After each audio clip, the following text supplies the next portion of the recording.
তামিম ইকবাল আপনাকে আমরা ভুলে যাব না, কারণ আপনি ভুলে যাওয়ার মতো একজন মানুষ না।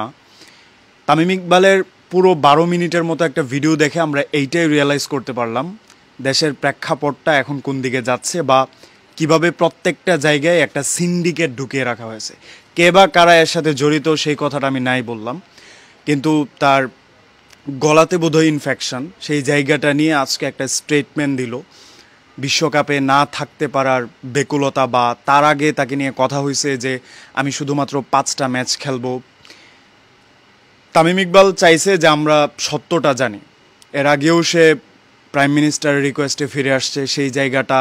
তারপর সবাই যাতে এইটা মনে না করে যে হচ্ছে সে অভিনয় করছে বারবার তার টিআরপি বাড়ানোর জন্য। মূলত যে টিআরপি বাড়ানো উদ্দেশ্য ছিল না, এই পুরো ব্যাপারটা কিন্তু একটা ভিডিওতে সে স্পষ্ট করে দিয়েছেন। আপনি এই মানুষটাকে ক্রিকেট জগতে কখনোই অস্বীকার করতে পারবেন না। বাংলাদেশ যখন ক্রিকেট খেলতে নামে তখন ওপেনিংয়ে তামিমকে ছাড়া ভাবাই যায় না। ছিটকে পড়া বালুর মতো, ইটের মতো সেই জায়গাটাকে স্ট্রংলি ধরে রেখেছিলেন আমাদের তামিম ইকবাল। সো তামিম ইকবালকে মাইনাস করে কখনোই আপনি ক্রিকেটকে মানতে পারেন না। এর আগে ছিল মাহমুদুল্লাহর সাথে অনেক খারাপ একটা বিষয় ঘটে গেছে। যাই হোক, ওভারঅল সব বিষয় মিলিয়ে আমরা সবসময় চাই আমাদের টিম জিতুক, আমাদের দেশ জিতুক।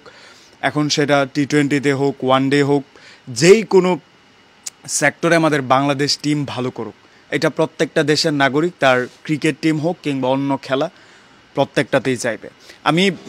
আমি তেমন একটা ইনভলভ না খেলার সাথে, বাকি যেটুকু দেখি বা আমার ভাই ব্রাদার যারা আলোচনা করে ক্রিকেট নিয়ে, আমি বোধহয় কয়েকটা সিন তামিমের খুব করে মনে পড়ে। তার মধ্যে একটা সিন মনে পড়ে, তার একটা হাতে ব্যথা, এক হাতে ঠেকে ঠেকে দলের জন্য রান করেছিল। এই বিষয়টা আমাকে ব্যথিত করছে। পাশাপাশি হচ্ছে তার যে ডেডিকেশন, এই সময় এসে বয়স তো আলহামদুলিল্লাহ অনেক হয়েছে, তারপরেও দলের জন্য যা করছে। তার এই 11 মিনিটের ভিডিওটাতে সে যেভাবে বলল যে ডক্টরের সাথে কথা বলা, ফিটনেস টিমের সাথে কথা বলা, তারপরেই বিশ্বকাপের জন্য নিজেকে প্রিপেয়ার করার পরে এসে নানান ধরনের কথা রটিয়ে তাকে দল থেকে বাদ দিয়ে দেওয়ার একটা যে চক্রান্ত কিংবা সিন্ডিকেট, এই বিষয়টা সে ক্লিয়ারলি এখানে উপস্থাপন করছে। সবচেয়ে বেশি কষ্ট এই লাইনটাতে লাগছে যে আপনারা আমাকে ভুইলা যান না, মনে রাখেন। তো মনে রাখার মতো তামিমের এমন অসংখ্য স্মৃতি আছে যেগুলো আমরা আগলে রাখতে পারবো। তবে এইটাও সত্য, মানুষ আলোচনা কিংবা স্ক্রিন থেকে সরে গেলে মানুষ ভুলে যায়। তারপরেও বোধহয় সুন্দর হতো, একটা পূর্ণাঙ্গ টিম হতো যদি তামিম থেকে যেত। মাশরাফি তো আর থাকবেই না বা খেলবেন না, অনেক করেছে টিমের জন্য। বাকি আমাদের এক্সপেকটেশনের জায়গাটাই তামিম ইকবাল ছিল। তার এই 11-12 মিনিটের বক্তব্য প্রত্যেকটা ক্রিকেট প্রেমীকে কাঁদিয়েছে কিংবা বাংলাদেশ প্রেমীদেরকে কাঁদিয়েছে।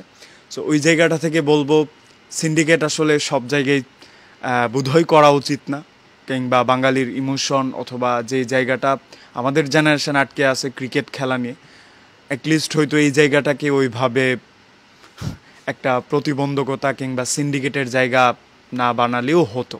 যাই হোক, এটা আমার নিজস্ব অপিনিয়ন ছিল। তামিমকে নিয়ে আপনার মতামতটা আপনি কমেন্ট সেকশনে করে যেতে পারেন।